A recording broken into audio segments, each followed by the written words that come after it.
জন্মান্তরে যারা এভাবে দান করে তাদের ভোগ্য সম্পত্তির অভাব হয় না, খাদ্যের অভাব হয় না, বস্ত্রের অভাব হয় না, অন্যান্য যে জিনিসগুলোর প্রয়োজনগুলো অভাব হয় না যারা দান করে। এটি হচ্ছে 1 নাম্বার। আপনি যদি দেবলোকে যান দিব্য সম্পত্তিগুলো আপনি লাভ করবেন।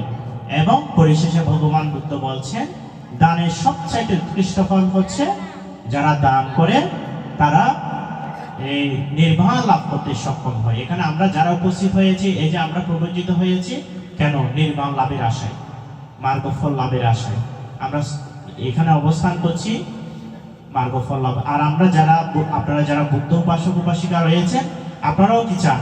সেই পরম আমাদের আকাঙ্ক্ষা হলো আমরা যাতে সর্বাসব ক্ষয় করে এই দানে দানান আসবাক্ষায়ু, আসব ক্ষয় করে যেন আমরা নির্বাণ লাভ করতে পারি।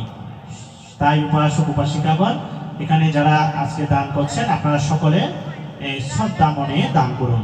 এই সঙ্গ দান মহা নিঃশংস। জন্মান্তরে যারা সাধুবাদ দিচ্ছেন, যারা দান করেছেন, যারা আপনারা আজকে এখানে বসে ধর্ম শ্রবণ করছেন, আপনারা জন্মান্তরে লাভ করতে পারবেন। তাই সকলে প্রত্যেক দিন কিছু না কিছু পুণ্য কর্ম করবেন। এই যে এখানে বলা হয়েছে, আপনারা প্রথমত বুদ্ধ ধর্ম সঙ্গের প্রতি বন্দনা শ্রদ্ধা প্রতিনিয়ত জ্ঞাপন করবেন এবং শীল প্রতিপালনের চেষ্টা করবেন। আপনার যে পঞ্চশীল রয়েছে আপনারা নিয়েছেন, প্রাণী হত্যা, চুরি, মিথ্যা বাক্য, যে নেশা গ্রহণ, এগুলো থেকে বিরত থাকার চেষ্টা করবেন।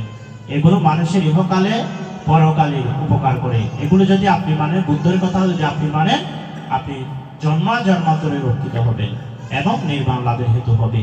আমি আমার